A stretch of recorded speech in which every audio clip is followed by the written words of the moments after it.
The lord హల్లెలూయా. దేవునికి మహిమ కలుగునుగాక. యేసుక్రీస్తు వారు శిలువలో మరణించే ముందు 7 మాటలు మాట్లాడినట్టుగా చూస్తూ ఉన్నాం. క్రీస్తు వారు శిలువలో మరణించే ముందుగా ఆయన చెప్పాలనుకున్నటువంటి మాటలు ఏంటో, మనతో మాట్లాడిన మాటలేంటో ఒక్కసారి మనం గమనిస్తే, ఒకవైపున శిష్యులు చెదిరిపోయారు, యూదులందరూ కూడా క్రీస్తు మీద నేరం మోపి శిలువను వేశారు. ఆయన చనిపోతూ ఉన్నప్పుడు కూడా, ఆయనని శిక్షించిన వారు ఎదురు ఉన్నప్పటికి కూడా, ఆయన ఘోరమైన మరణశిక్షకు అప్పగించినా కూడా ప్రభువు మొట్టమొదటి ఒక మాట పలికారు. ఆ మాట ఏమిటంటే, లూకాసు సువార్త 23వ అధ్యాయము 34వ వచనము, తండ్రి వీరు ఏమి చేయుచున్నారో వీరు ఎరుగరు కనుక వీరిని క్షమించమని చెప్పి. చూడండి, తండ్రి వీరు ఏమి చేయుచున్నారో వీరు ఎరుగరు కనుక వీరిని క్షమించమని. తండ్రి, దేవుడు అయిన వాడు తండ్రి అని ఎవరిని పిలుస్తున్నాడు? ఆయన పరలోకంలో ఉన్నప్పుడు దేవునితో సమాన హక్కు కలిగిన వాడు, కానీ భూమి మీదకి కుమారునిగా దిగివచ్చాడు కాబట్టి ఆయన తండ్రి అని సంబోధిస్తూ ఉన్నాడు. అంటే ఒక మనిషి దేవునితో ఎలాగ సంభాషణ చేయగలడో అలాగే తండ్రి అని సంబోధించాడు. అయితే ఇక్కడ మొదటగా ఆయన మాట్లాడిన మాట, తండ్రి వీరేమి చేయుచున్నారో వీరు ఎరుగరు కనుక వీరిని క్షమించుము.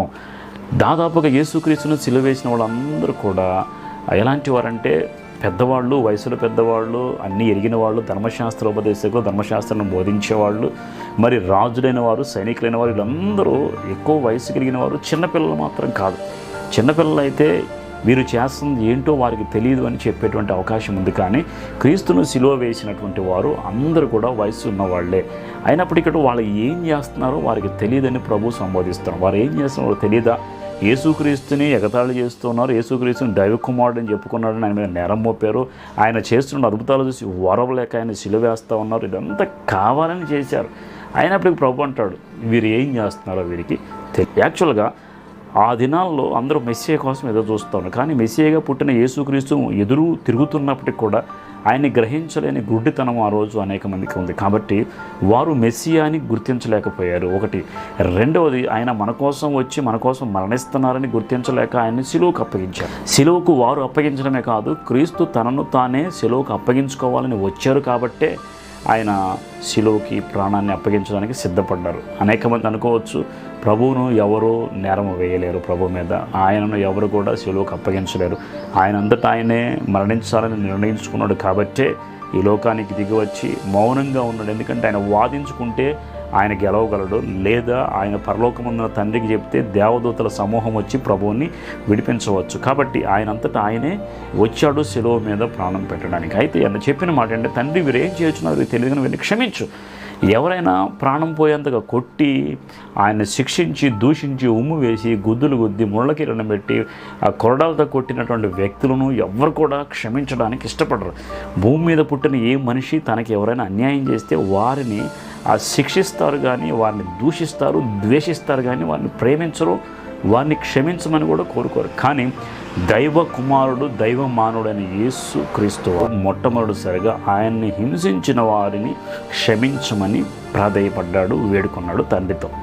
ఆయన మనకు చెప్పేటువంటి ఆత్మీయ భావం ఏంటంటే, మిమ్మల్ని హింసించే వారి కోసం ప్రార్థన చేయమని బైబిల్ చెబుతుంది, మిమ్మల్ని దూషించే వారి కోసం ప్రార్థన చేయమని బైబిల్ చెప్తుంది. కాబట్టి బైబిల్లో మాట ప్రకారము మనల్ని ఎవరైతే హింసిస్తారో, మనల్ని ఎవరైతే దూషిస్తారో వారి కోసం ప్రార్థన చేయాలని వాక్యం సెలవిస్తుంది. నాకు తెలిసి క్రైస్తవులు ఉన్నవారే కానీ, క్రీస్తుని ఫాలోవర్స్ అయ్యేవారు కానీ, ప్రార్థన చేసేవాళ్ళు చాలామంది వారిని దూషించిన వారిని ఎదురు దూషిస్తారు, వారిని హింసించిన వారిని ఎదురు దూషించి హింసించేటువంటి స్థితిలో ఉన్నారు. కానీ ప్రభువును చూసి మాటకు మాట పలకకుండా, దెబ్బకు దెబ్బ వేయకుండా మౌనంగా ఉండేవాళ్ళు నాకు తెలిసి చాలా తక్కువ మంది ఉన్నారు. ప్రభు మనకు చెప్పేది అదే. మాదిరిగా ఆయన చేసిన మాట అంటే, వీరిని క్షమించి ప్రభువా. బైబిల్ గ్రంథంలో ఇంకా మనం చూసినట్టయితే, ఆయన వీకులతో సిలువకు గుచ్చారు, కొరడాలతో కొట్టారు, వీపంతా రక్తమయమైపోయింది, చీల్చబడింది దేహం అంతా కూడా, ముళ్ళ కిరీటం పెట్టి ఎంత బాధ అనుభవిస్తూ కూడా ఒక్క మాట కూడా ఎవరైతే ఆయన్ని బాధించారో వాళ్ళ మీద కోపపడినట్లుగా రాయబడలేదు. ఈ లోకంలో మన ఎవరైనా దూషించినా, హింసించినా మనం కోపపడకపోతే చేతకనివాడు అంటారు. కానీ ప్రభు చేతకనివాడు కాదు, అన్నీ తెలిసినవాడు. ఆయన మనకి సహనాన్ని, మౌనాన్ని, ఓర్చుకోవడాన్ని నేర్పిస్తూ ఉన్నాడు. కాబట్టి శత్రు కోసం ప్రార్థన ఎందుకు చేయాలి? నీవు ఎప్పుడైతే శత్రు కోసం ప్రార్థన చేస్తావో ఆయన నీ పక్షానికి నిలబడతాడు. శత్రువు మీద నువ్వు పగ తీర్చుకుంటే ఆయన నీ పక్షాన్ని ఉండడు. కాబట్టి దావీదును, అదేవిధంగా సౌలును మనం గమనించినట్టయితే, దావీదును చంపాలని సౌలు ఎంత వెంటపడ్డాడో, ఒకానొక దినాన్న దావీదుకి సౌలు ఒంటరిగా దొరికాడు. నిద్రిస్తున్న సమయంలో సౌలు దగ్గరికి వెళ్ళి దావీదు వస్త్రపు చెంగు కోసుకొచ్చి ఆయనను చంపకుండా తిరిగి వచ్చి సౌలుని పలకరించి, ఇదిగో దేవుడు ఈరోజు నిన్ను నాకు అప్పగించాడు, ఆయన నేను నేమి చేయ. చూడండి, శత్రువు మనకు దొరికినప్పుడు ఎవ్వరు కూడా కీడు చేయకుండా ఉండరు, కానీ దావీదు కీడు చేయలేదు. అభిషేకించబడిన వాడు నేను ముట్టకూడదు అనుకున్నాడు. క్రీస్తు మనస్సు కలిగిన వాడు దావీదు కాబట్టి హింసించిన వారి కోసం కూడా, హింసించిన వారిని కూడా మేలు చేయాలనుకున్నాడు దావీదు. మత్తయి సువార్త 5వ అధ్యాయము 44వ వచనంలో ఈ విధంగా రాయబడింది. 43వ వచనం, నీ పొరుగువాన్ని ప్రేమించి నీ శత్రువును ద్వేషించమని చెప్పబడిన మాట మీరు విన్నారు కదా. నేను మీతో చెప్పున్నదేమనగా, మీరు పరలోకమందున్న మీ తండ్రికి కుమారులై ఉండినట్లు మీ శత్రువులను ప్రేమించుడి, మిమ్మల్ని హింసించు వారి కొరకు ప్రార్థన చేయుడి. ఆయన చెడ్డవారి మీదను మంచివారి మీద తన నీతి సూర్యుని ఉదయింపచేసి నీతిమంతుల మీదను అనీతిమంతుల మీదను వర్షము కురిపించును. మీరు మిమ్మల్ని ప్రేమించు వారిని ప్రేమించిన ఎడల మీకేమీ ఫలము కలుగును. సుంకరులు కూడా అలాగూ చేయుచున్నారు కదా. మీ సహోదరులకు మాత్రం వందనము చేసిన ఎడల మీరు ఎక్కువ చేయుచున్నది, అన్ని జనులు అలాగ చేయుచున్నారు. మీ పరలోకపు తండ్రి పరిపూర్ణుడు కనుక మీరును పరిపూర్ణులుగా ఉండేదారు. చూడండి, బైబిల్ వాక్యంలో యేసుక్రీస్తు తన నోటి ద్వారా పలికిన మాట, పొరుగువారిని ప్రేమించి శత్రువుని ద్వేషించి అనేది లోకంలో ఉన్నటువంటి సామెత, నానుడి.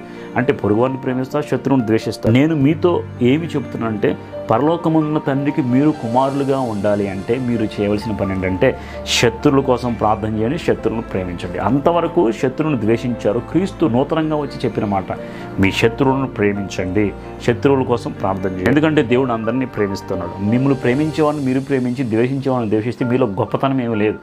క్రీస్తు మనస్సు మీకు కలిగి ఉండాలంటే మిమ్మల్ని హింసించే వారి కోసం ప్రార్థన చేయండి, మీ శత్రువులను ప్రేమించండి. అందుకే ప్రభువారు, తండ్రి వీరు ఏం చేసి వీరు తెలియదు కనుక వీరిని క్షమించు, మనకి కీడు చేసిన వారిని మనం క్షమించమని ఎప్పుడు చెప్పలేం. ఎప్పుడైతే నువ్వు ఆ మాట చెప్పగలవో అప్పుడు నీలో క్రీస్తు మనస్సు ఉన్నట్టు. వాక్యము చెప్పడం కాదు, కానీ ఈ వాక్య ప్రకారము నీవు కూడా శత్రువులను ప్రేమించగలిగితే క్రీస్తు ప్రేమ పరిపూర్ణమవుతుంది. ఇలాగ చేసేవారిని దేవుడు ఏమంటున్నాడంటే, మీరు నాకు కుమారులు, పరిపూర్ణులుగా ఉంటారు. శత్రువుని ప్రేమించేవాడు పరిపూర్ణుడు, శత్రువుని ప్రేమించినవాడు పరిపూర్ణుడు కాదు. కాబట్టి మీరు పరిపూర్ణులుగా దేవుని కుమారులుగా పిలువబడాలి అంటే మీరు శత్రువుని ప్రేమించాలని బైబిల్ వాక్యము ఖచ్చితంగా తెలియజేస్తుంది. అదే రీతిగా మత్తయి సువార్త 6వ అధ్యాయంలో ఈ విధంగా రాయబడి ఉంది. ఏంటంటే, మనుషుల అపరాధములు మీరు క్షమించిన ఎడల మీ పరలోకపు తండ్రి మీ అపరాధములు క్షమించును. మీరు మనుషుల అపరాధములు క్షమింపకపోయిన ఎడల మీ తండ్రి మీ అపరాధములు క్షమించును. ప్రభు దగ్గర కూర్చొని ఎప్పుడు కూడా నన్ను క్షమించు ప్రార్థన చేస్తూ ఉంటారు. మీకు ఒక లాజిక్ ఏంటంటే, మీరు తెలుసుకోవాల్సిన లాజిక్ ఏంటంటే, మీరు ఎప్పుడైతే మీ ఎడల అపరాధం చేసిన వారిని మీరు క్షమిస్తారో ఆటోమేటిక్గా మీరు అడగకుండానే మీ అపరాధాలు క్షమించబడతాయి. బైబిల్ గ్రంథం ఇలా తెలియజేస్తుంది. బైబిల్ చెప్పినంత వాస్తవము. కాబట్టి మన ద్వేషం పెంచుకోవటం వల్ల, పగ పెంచుకోవటం వల్ల ప్రేమ అనేది మనలో రాదు. కాబట్టి క్రీస్తు వల్లే మనం కూడా శత్రువుని ప్రేమించగలిగితే, శత్రువు వైపు చూడగలిగితే, వారిని మనం అపరాధం చేసిన వాడిని ప్రార్థనలో కూర్చున్న ప్రతిసారి మోకరించిన మొదట నీ శత్రువుని ప్రేమించండి, ఆటోమేటిక్గా నీవు క్షమించబడతావని బైబిల్ నీవు క్షమించకపోయిన ఎడల నీ తండ్రి కూడా నీ అపరాధాలు క్షమించడు. కాబట్టి ఎదుటివాడిని మీరు క్షమించకుండా ఎప్పుడు ద్వేషం మనసులో పెట్టుకుంటే నువ్వెంత ప్రార్థన చేసినా నీ అపరాధాలు క్షమించబడక. బైబిల్ క్లియర్గా చెప్తుంది, ఇది వాస్తవము, ఖచ్చితం.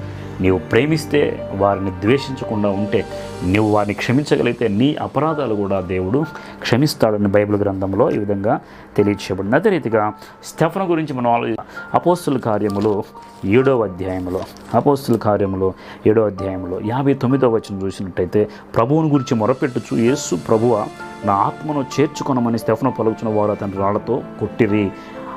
అతడు మోకాళ్ళలోని ప్రభువా వారి మీద ఈ పాపం మోపకమని గొప్ప శబ్దముతో పలికాను. ఈ మాట పలికి నిద్రించాను. చూడండి, రాళ్లతో కొట్టి చంపేస్తుంటే స్టెఫను దేవుని ఆత్మ కలిగిన వాడు. ఆ సంఘములో దేవుడు నియమించిన 6వ అధ్యాయంలో చూసినట్టయితే 3వ వచనంలో, కాబట్టి సహోదరులు ఆత్మతో జ్ఞానంతో నిండుకొని మంచి పేరు పొందిన 7 మనుషులు మీలో ఏర్పరచుకో, మేము వారికి ఈ పనిని నియమించము. చూడండి, ఎడతెగగా ప్రార్థన చేస్తూ పరిశుద్ధాత్మతో నిండుకున్న స్టెఫన్. 5వ వచనంలో, ఈ మాట జనసమూహంతో ఇష్టమైన విశ్వాసముతోనూ పరిశుద్ధాత్మతో నిండుకొనిన స్టెఫను పరిశుద్ధాత్మను నిండుకొని మంచి పేరు సంపాదించిన వాడు, పరిశుద్ధాత్మ కలిగిన వాడు శత్రువుని ప్రేమించగలడు. ఇక్కడ ఆయన రాళ్ళబెట్టి ఆయన చంపుతుంటే ఆయన ఒకటే మాట పలికాడు, ప్రభువా ఈ పాపము వీరి మీద మోపొద్దు, వారిని క్షమించు ప్రభువా. క్రీస్తు మనస్సు కలిగిన వాడు స్టెఫెన్. ఈరోజు మీరు కూడా శత్రువును ద్వేషించవద్దు, శత్రువును ప్రేమించండి. వారి కోసం ప్రేమించలేకపోతే వారి కోసం ప్రార్థన చేయండి, ప్రేమించే మనసు ఇవ్వమని ప్రభువుని అడగండి. ప్రభు ఎవరిలో అయితే ఉంటాడో వారు శత్రువుని ప్రేమించగలరు. కీడుకు ప్రతి కీడు చేయవద్దు. కీడుకు ప్రతి కీడు చేసే వాళ్ళందరూ లోక సంబంధులు, కీడు చేసినా మేలు చేసేవాళ్ళు క్రీస్తు సంబంధులు. కాబట్టి మీరు క్రీస్తు సంబంధులు అయితే ప్రభువును చూసి నేర్చుకోండి. శిలువలో మరణించడానికి అనుమతించిన ప్రతి ఒక్కరిని మేకులు కొట్టి కొరడాలతో కొట్టిన ప్రతి ఒక్కరిని ప్రభు అన్న విషయం ఏంటంటే వారికి క్రీస్తు ఎవరో తెలియదు. కాబట్టి వారు తెలియక మెస్సియాను సిలువేస్తున్నారు. కాబట్టి దేవదోషం చేసిన ఒక దొంగ అనుకుంటున్నారు తప్పితే దోషణ చేసిన వాడు నన్ను దేవుడును వారు ఎరగకపోయారు. కాబట్టి అందుకని వారు చేస్తున్నది వారికి తెలియదు కనుక వారిని క్షమించు ప్రభువా అని శిలువలో పలికి ప్రాణం ఇచ్చాడు దేవుడు. ఒక ఎగ్జాంపుల్ వినండి. ఒరిస్సా రాష్ట్రంలో గ్రహామ్ స్టెయిన్స్ అతని కుటుంబం అక్కడ కుష్టి వ్యాధుల మధ్య పరిచర్య చేస్తూ ఉన్నారు. గ్రహామ్ స్టెయిన్స్ తన బిడ్డలతో కలిసి ఒకరోజు రాత్రి పరిచర్య చేసి తిరిగి వస్తూ జీపులో పడుకొని నిద్రపోతూ ఉంటే ఆ దినాన్న క్రీస్తు విరోధులు వచ్చి ఆ జీప్ మీద పెట్రోల్ పోసి కాల్చి పడేశారు. ముగ్గురు సజీవ దహనం అయిపోయారు.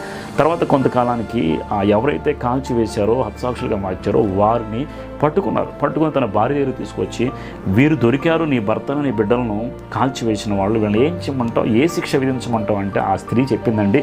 గ్రహామ్ స్టెయిన్స్ భార్య ఒకటే మాట మాట్లాడింది, వారిని ఏం చేయొద్దు, విడిచిపెట్టండి. నా దేవుడు సిలువ వేసినప్పుడు కూడా ఆయన వారు ఏం చేస్తాం వారు తెలియదు, వారిని క్షమించమని చెప్పాడు. కాబట్టి నేను కూడా క్రీస్తు మనసు కలిగిన దాన్ని కాబట్టి వారిని ఏం చేయవద్దని వారికి ఏ శిక్ష పడకుండా ఆవిడ ఆ రోజు తన నోటి మాటను వెల్లడిపరిచింది. దేవుని ప్రేమను దేవుడు క్షమించిన రీతినే ఆవిడ కూడా క్షమించినట్టు మనం చూస్తాం. కాబట్టి ఈరోజు మనము ఈ మాట ద్వారా నేర్చుకోవాల్సిన విషయం ఏంటంటే నిన్ను హింసించే వారి కోసం ప్రార్థన చేయి, దూషించే వారి కోసం ప్రార్థన చేయి, కానీ వారిని ద్వేషించకు, శత్రువులుగా ఎంచుకొని బైబిల్ వాక్యం తెలియజేస్తుంది. కాబట్టి వీరేమి చేయొచ్చునో వీరుగను వీరిని క్షమించు అనే మాట మనకు ఎప్పుడు వర్తిస్తుందంటే మనం కూడా ఆ విధంగా మనల్ని దూషించి హింసించే వారి కోసం ప్రార్థన చేసి వారిని క్షమించగలిగినప్పుడే దైవత్వము నీళ్ళకు వస్తుంది. ఈ మాట విని మీరందరూ కూడా ఈ విధంగా మీరు ప్రేమించే మనసు కలవాలంటే ప్రార్థన చేయండి, ప్రయత్నం చేయండి. దేవుని కృప మీకు తోడే నడిపించునుగాక. ఆమేన్.